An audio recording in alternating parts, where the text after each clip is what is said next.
Ladies, gentlemen, and barbarians of all ages, Season 5 is just around the corner for Diablo 4, and as we approach it, whether you've been keeping up with the changes hitting the game or not, a lot of people have focused on talking about the later game stuff, the endgame. But today we're going to talk about your leveling journey, specifically if you've either chosen Barbarian already, or are just considering it as an option and want to see what the best builds for it will be for leveling. Worth mentioning at the start here, we've been told that the legendary aspects we will be guaranteed to get from the season journey are confirmed to be weapon swapping and knockback based. Knockback likely referring to the new mobility aspect that gives us movement speed after knockback. It's not really a big deal, we won't really be using that, but weapon swapping is a bit more vague as there are quite a few weapon swap based aspects. Either way though, the best setups to start with don't seem to be massively changed by this, as the best leveling setup for a weapon swapping build is the best leveling setup in general regardless, at least to begin with. And of course, I should mention what you're seeing on screen is on live servers, not on Season 5 for obvious reasons. It's just meant to be a representation of the abilities that we'll be using in the general flow of the build. This then is an Upheaval build. It is the strongest that Barb has for leveling if we don't account for RNG dropped legendaries that you don't unlock through dungeons, but if we do get the RNG properly, then it quickly becomes Whirlwind at around level 40 to 50 on the way up. So we'll also go over what you're looking for to know if you should swap to Whirlwind and what to do to change to that if it drops. First up though, let's talk Upheaval, and we'll start with the skill tree, then talk about the legendaries that you can hunt down from dungeons to put on jewelry slots, as especially for early levels, the only slots that won't slow you down too much to keep the same piece of equipment on for ages are jewelry. So those three slots are where you want your early legendaries until you actually have the resources to be constantly applying legendaries to items. As well, we'll talk briefly about tempering, of course. Starting off with basic skills, then you want Lunging Strike. The other basics have gotten tons of buffs, but Lunging Strike offers mobility, which is extra important when considering leveling, as one of the main things that will slow you down is literally moving from one enemy to the next. This helps that out a fair bit, not to mention a sort of silly but strong interaction with one of our legendaries of choice that we'll dive into later. Then we take the enhanced Lunging Strike enhancement, which then unlocks the core node cluster. Here we're going to be grabbing Upheaval, which is our main core skill for the build, as well as enhanced Upheaval for a 35% chance to stun any enemy that is hit by the skill. Furious Upheaval as well, which is especially good while leveling, as one of Barbarian's main weaknesses at lower levels is actually Fury generation, and this turns that weakness into almost an advantage by giving you bonus damage with Upheaval against any enemy that is hit by a skill not isn't Upheaval, so Lunging Strike mostly, up to 6 times between casts. So if you have to cast your basic skill 3-4 times between Upheavals to actually get enough Fury to cast it, this will actually increase the damage of Upheaval when you do use it, rather than those extra basic skill casts feeling like they're just sort of a waste. Then we're going to be taking 1 rank of Endless Fury for that same reason of having resource issues, and this is just going to increase your resource generation when we're using Lunging Strike with a 2-handed weapon. Ideally, you will have this set to your 2-handed slashing weapon, which would ideally be an axe while leveling, because we can't take advantage of the crit damage inherent affix on swords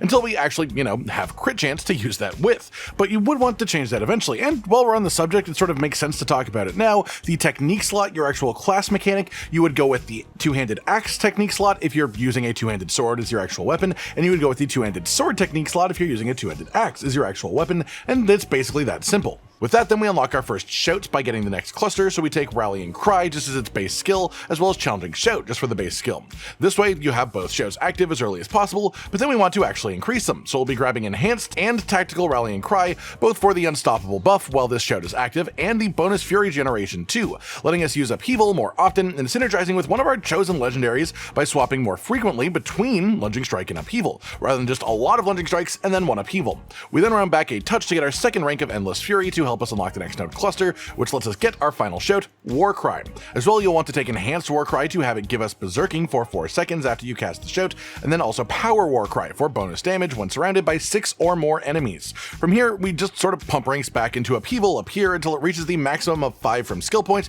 just for a big jump in damage on this specific skill that we use for most of our damage anyways. Then we have our next cluster unlocked too, but first we're going to be putting 3 points into the Booming Voice passive for 24% increased shout duration. Then 2 ranks into the freshly unlocked Pit Fighter for bonus damage to close enemies and damage reduction from distant enemies too, which then will unlock the ultimate node cluster. Here we're going to be grabbing Call of the Ancients, as well as Prime Call of the Ancients and also Supreme Call of the Ancients too, of course. And this is basically just the strongest of the ultimate skills that you can have while leveling as a Barbarian, just due to mostly an inability to both power and retain effective use of Wrath of the Berserker properly, and Iron Maelstrom is just way more reliant on stats than Call of the Ancients is. Then we round back to pick up the 3rd rank of Pit Fighter counter up here before putting just a bunch of points into passives with most of the rest of our actual remaining skill points. 3 points then into wall up here for 15% bonus damage with bludgeoning weapons to stunned or vulnerable enemies. Upheaval naturally stuns things with an enhancement, as well as Call of the Ancients does stun things as well. Then we take 3 ranks of swiftness up here just for bonus movement speed, as mentioned earlier.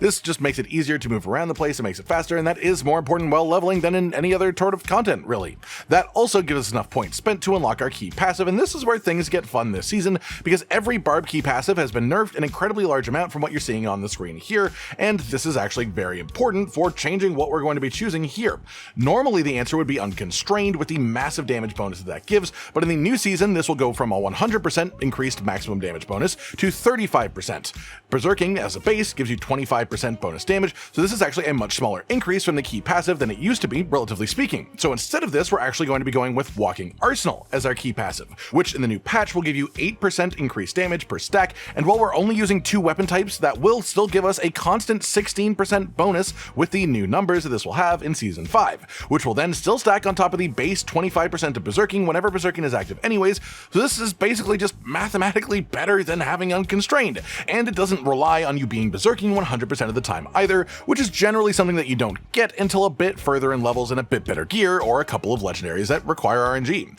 Then we're going to be taking 1 rank of Thick Skin, mostly just as a way to let us take 3 ranks of Counter Offensive. This gives you a bunch of bonus damage while you are fortified for at least 50% of your maximum health. Then pretty much else is going into survival and utility-based stuff from here. 3 ranks of Imposing Presence up here for bonus maximum health, then 3 ranks of Martial Vigor for reduced damage from elite enemies. Then you'll want to take 3 ranks of Raid Leader over here for a decent amount of healing while you have at least one of your shouts active, and on the mention of shouts, you also want to now take Enhanced Challenging Shout here, as well as Tactical Challenging Shout, which was actually buffed in the past to generate even more fury when hit than you see on this right here. It's basically doubled, so it's 6 fury when you get hit now. By this point, if you're still playing this build, I will assume that you have gotten the RNG legendary drop, Anger Management Aspect, new to this season, which gives you permanent berserking as long as you remain above 40 to 55 fury at the cost of some fury drained per second. So we're going to be taking 3 ranks of Aggressive Resistance for damage reduction while berserking, and 3 ranks of Prolific Fury for bonus fury generation while berserking as well. Then with your final 3 points, assuming that you've got some sort of crit chance going by now, because this is quite late in the initial leveling process, you will want to have 3 ranks of Heavy Handed to cap it all off for some bonus crit damage with 2-handed weapons,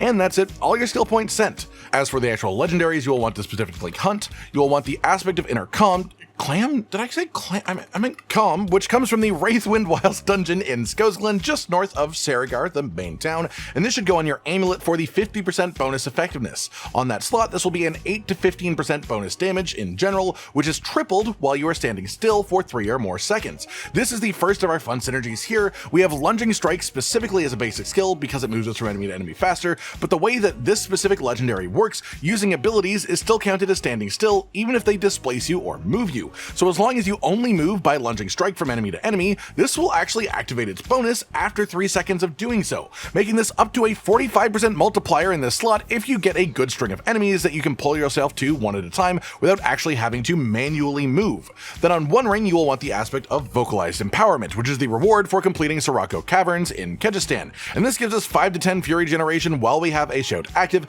again helping with the early Fury issues that Barb will have. Then for your third slot on your other ring, what you would want is the Earth Strikers aspect to begin with, unlocked with the Maugan's Works dungeons in Hawazar, which essentially just gives us a guaranteed overpower with bonus damage after swapping 8 times, so essentially every 5th upheaval with the way that this works is going to be an overpower with this, which is honestly very hefty. And if you watch your buffs, you can also purposefully stick in extra lunging strikes before the overpower proc to stack the multipliers even further if you're against something like a boss. Past that, once you have your Fury issues managed through being higher level or having better legendary aspects for doing so, you'll want to switch this over to actually Edge Masters, just because this is extremely high value as an aspect, but again, one of the earlier problems of Barb is Fury generation, but once you fix that, this is just really good to have. And then as far as uniques, of course, if you happen to get it as part of your leveling journey, obviously the Hellhammer, especially in its new version, is just perfect for this setup. For tempers, the only ones really worth using in the first couple of world tiers are the offensive and weapon ones, and you don't really want to over apply them anyways. That said, no weapon ones are great for this setup, but damage when swapping weapons on the Arsenal Finesse manual is perfect perfect for boosting our upheaval specifically by a larger amount. With all that said then, let's talk about the alternate build, the one where you would definitely rather use if you happen to get the RNG drops required, which is going to be a Whirlwind version of this setup, which is surprisingly actually quite similar to what we'd be using. Specifically, it would be Dust Devil Whirlwind, which has been buffed in a few ways coming into Season 5, most notably with Whirlwind itself now scaling with attack speed bonuses. And when you eventually reach your Paragon board, even though this is meant to be an earlier game leveling guide, the Twister glyph as well has been fixed to work properly on top of this too. That said, the legendaries that you want before Whirlwind becomes properly better than Upheaval for leveling are Anger Management, the new one that we talked about before, which just gives you constant berserking, but only once you have Fury Generation sorted out. You don't want to use this one too early, it will make things harder for you. Then you want the 3 Whirlwind Dust Devil applicable aspects, the Dust Devil aspect, which makes Whirlwind leave behind Dust Devils while spinning, the Fierce Winds aspect, which makes your shouts generate a few Whirlwind and shoot them out, as well as increasing both the size of the Dust Devils that you do, and also giving them a damage increase that scales with size increases that they receive, not just from this, but from other sources as well, such as Weapon Tempering, and this is generally the weapon temper that you would want to focus on for this build, especially early on, at least if you have a decent rarity manual drop for this. Once you have those, then you are pretty much set, honestly, though the Devilish aspect does a lot for you, especially once you get proper Fury Generation, and these aren't part of the season journey this time, unfortunately, like they were last time, so it is actually going to be complete RNG when you happen to get them. That said, when you do, the actual skill tree and order is surprisingly almost identical to what it was within the actual Upheaval setup that we were running, just sort of the whole way through, honestly, with a few exceptions that I will of course be clarifying here. Of course, we're going to be taking Whirlwind instead of Upheaval, so you drop all those, put them into here, and then you take Enhanced Whirlwind, and then Violent Whirlwind. This increases the damage with Whirlwind after you have held it down and channeled it for at least 2 seconds, which just gets better and better the better your Fury Generation gets, and the less often you have to actually stop using Whirlwind. We then of course drop these 2 ranks of Endless Fury because we don't want to be switching to our basic skill very often, and most of our resource generation doesn't come from using it in the first place in the setup anyways, and those 2 points will instead go into Slaying Strike, just for a bit of increased damage against enemies that are injured, which is pretty nice to have.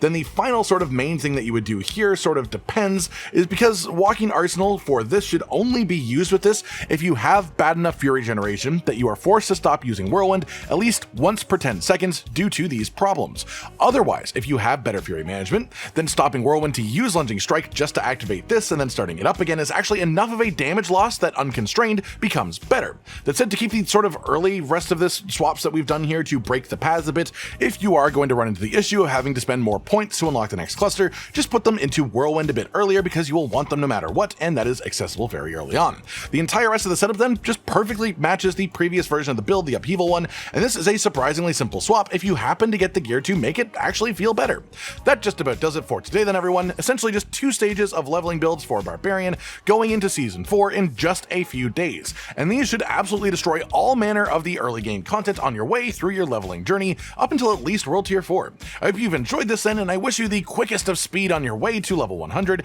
come the season release, and hopefully you enjoy using these builds too if you choose to as well. Like if you liked the video, subscribe to the notification bell for more, and most importantly, ladies and gentlemen, until next time, stay sweet. Josh, Cotton, and Hollow with the videos, dropping the humor like a hammer on your tippy toes, bringing entertainment on a daily arrangement to take our insanity and turn it into entertainment. Yes, I said entertainment twice, to reiterate that it is nice to look into your faces on a mostly daily basis when you let us in your homes to make the whole world a stage. Goodbye.